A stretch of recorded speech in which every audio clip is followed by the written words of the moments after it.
Hey guys, Trevor Boone from Emerald City Guitars, and today, my pick of the day, I got this little 1960 Martin 0018. Been waiting for this one to get back from Mr. Mark Tossman. If you're a Martin guy, you for sure know who he is. If you don't, then you're not a Martin guy, but he's amazing. He's one of the best acoustic luthiers out there. He does work on all our crazy Martins that we get in, and Tyler's capable of doing that stuff, but he also has setups, everything else that comes in. So when we get guitars that need some special attention, we hand it over to Mark. So when Mark brings these guitars back, they are at their highest potential. We use him because he's got a flawless reputation. He's a hell of a guy. And like I said, his work is just unmatched.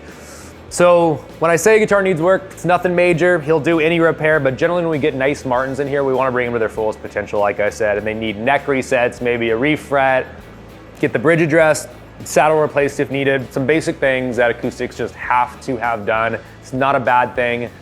You want these guitars to be ultimate playability and sound the best, intonation to be perfect, or else you're just gonna have this tempestuous instrument that's gonna drive you nuts. So got this little guitar in a few weeks ago and immediately sent it over to Mark just to get it dialed, and it came back incredible. First off, the 0018 is one of my favorite size Martins. It is the ultimate couch guitar. You wanna grab it all the time because it's not a big dreadnought, not too much of a commitment, and they just feel good. There's little strummers and always have some songs hidden in them, I feel like. So pretty standard procedure with Mark. We just had him do a neck reset. He did a refret, and he put an ivory saddle in there. And that's basically, like I said, getting the neck angle right, getting those frets dialed so your intonation and playability is perfect.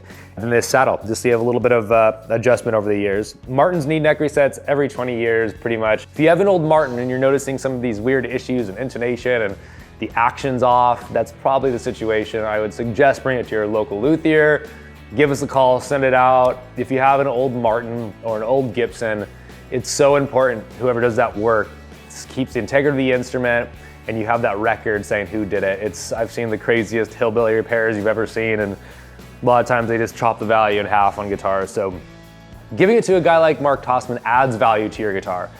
You know, when I had an old 47 Triple-Aught 28 a long time ago, one of my favorite guitars ever, I brought it in immediately to show Mark, and he had this whole list of stuff that needed to be done. It freaked me out because I was used to the whole electric world, but acoustics are different. You have to get this stuff dialed so the guitar lasts longer and plays better. So anyways, not to ramble on that, but just giving you guys a little info about what we do when we get guitars like this. This guitar has no cracks on it. It's got little dings here and there. It's been played. Again, this is in 1960.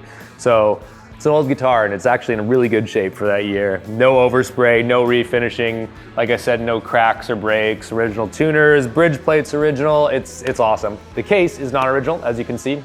It's a modern case that fits this guitar perfectly though, so we're gonna hang with it. All right, so I'm gonna flip this upside down, do a little demo for you. I apologize, we're closed to the public, so I can't bring any players. So I gotta flip this upside down and do my best. So let's see how it sounds. If you can't tell, there's a gigantic truck about 5 feet away from me, so sorry for the noise.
Thank you guys so much. That was a 1960 Martin 0018, freshly serviced and ready to go. See you next time.